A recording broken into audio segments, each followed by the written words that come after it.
Дараагийн мэдээг танилцуулъя.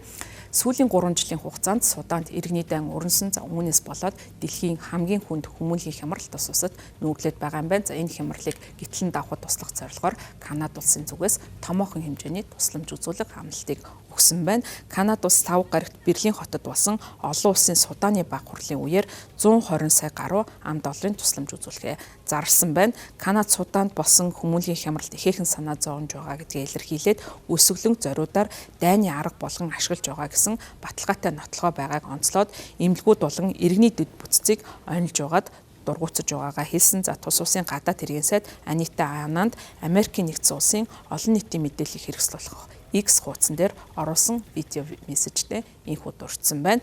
Канада улсын хувьд Судан болон хөрш зэрэгэлдээ орнуудад нийтдээ 120 сая $10 олон улсын тусламж үзүүлэхээр амлаж байгаа гэдгээ зарлахтаа Анита Ананд үүнд бол итгэмжлэгдсэн түншүүдээрээ дамжуулан хүмүүнлэгийн тусламжийг хүргэн. За ингэхдээ хүмүүнлэгийн тусламжид нийтдээ 94 сая гаруй $10 багтааж байгаа гэдгээ онцолсон. За мөн яаралтайгаар хүмүүст хүргэх хоол, хүнс, тэжээл, эрүүл мэндийн тусламж үйлчилгээ, орон байр, ус, ариун цэрийн байгууламж зэрэг эмзэг бүлгийн хүмүүс Судан, Чадын эрүүл ахуй зэрэг амь насанд чухал шаардлагатай байдлаар дэмжлэгийг үзүүлэн. За энэ тусламжинд 25 сая $-ыг хөгжлийн тусламж олгон харин 18 сая $-ыг Канадын хүүхдийн ивэх сангаас явуулж байгаа үйл ажиллагаанд зориулан. За ингэснээр нийтдээ 60 мянга гаруй хүүхдэд аюулгүй чанартай сургуульд хамруулах нөхцөлийг бүрдүүлж хүчирхийлэл, мүлжлэг, гэмтлээс хамгаалахад нь туслах юм байна.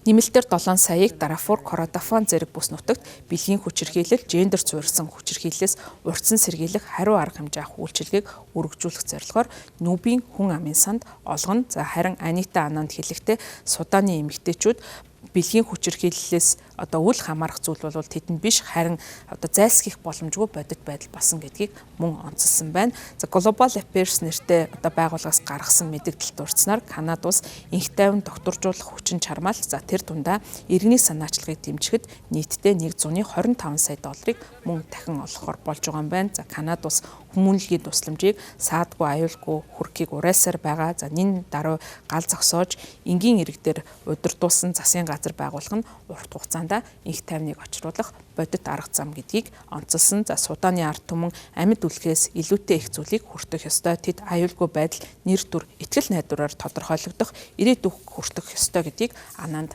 мэдгдсэн. За энэ дайн Судан улсад өрнөх болсон нь Суданы айран болон шуурхай туслах хүчний хооронд эрх мэдлийн тэмцэл өрнсөн. За үүнээс болоод зарим хэсгүүдэд ялангуяа Дарфур мужид бол аимшигт мөргөлдөөн гарч дамжирч байгаа. За үүнээс болоод 40 мянга гаруй хүн амь насаа алдсан, 13 сая орчим хүн орон гэрээ орхин явхад хүрсэн. За Нүбийн хүнс хөдөө аж ахуйн байгууллагын мэдэгдэж байгаагаар 40.4 сая хүн буюу хүн амынх нь бараг 3.2, за түүний дотор 15.6 сая хүүхдэд хүмүүнлэгийн яаралтай тусламж одоогийн байдлаар шаардлагатай байгаа юм байна. За хүн амын талаас илүү хувь нь өсөглөн хүнсний хомсдолд орсон байдалтай байна.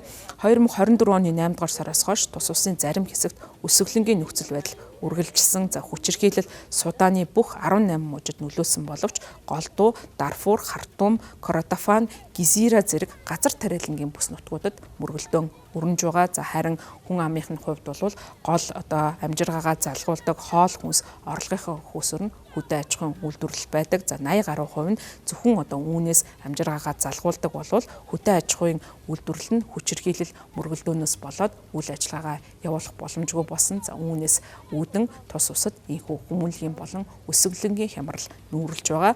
3 дугаар сард хил хязгааргүй эмчнэр нэртэй олон улсын эмнэлгийн төрийн бус байгууллага Суданд үргэлжилж байгаа дайны үеэр бэлгийн хүчирхийллийг зэвсэг болгон өргөнөөр ашиглаж байгаа гэдгийг мэдээлсэн. За бэлгийн хүчирхийлэлд өртсөн 3396 хүнийг 2024 оны 1-р сараас 2025 оны 11-р сарын хооронд хойд болон өмнөд Дарфур дахь тус хил хязгааргүй эмчнэр байгууллагын дэмжлэгтэйгээр эрүүл мэндийн байгууллагт эмчлүүлж байсан юм удаатай. За мөн Судан улсын хувьд аюулгүй байдлын үндсэн нөхцөл хадгалагддаг улмаас хүмүүсийн хувьд энгийн амьдралаа үргэлжлүүлэх боломжгүй байгаа. За үүнээс болоод газар тариалан болон бусад үйлдвэрлэлийг хөгжүүлэх ямар ч боломжгүй байгаа нь тус улсыг гол доройтуулж байгаа шалтгаан шалтгаан юм. За өөрөөр хэлбэл аюулгүй байдал байгаа цагт альва улс бол хөгжих, дэвших бүрэн боломж бол байдаг. За гэвч бол Судан улсад харамсалтай нь энэ нөхцөл байдал бүрдэхгүй. За мөн одоо эрх мэдлийн төлөөх зэвсэгт бүлэглүүдийн тэмцлээс болоод тус улс дэлхийн хамгийн хүнд хүмүүнлэгийн хямрал өртөөд байгаа. За үүнд нь бол гадны орнууд туслахыг оролдож байгаа. За сүүлийн үед бол Америкийн нэгдсэн улс гадны орнуудад оруулж байгаа тусламж дэмжлэгээ илүү их багасгах бодлого баримталж байгаа учраас бусад улсын зүгээс энэхүү одоо зөрүү гарч байгаа явдалд нь нөхөх бодлогыг хэрэгжүүлж байгаа нь Канада улсын жишээ юм а.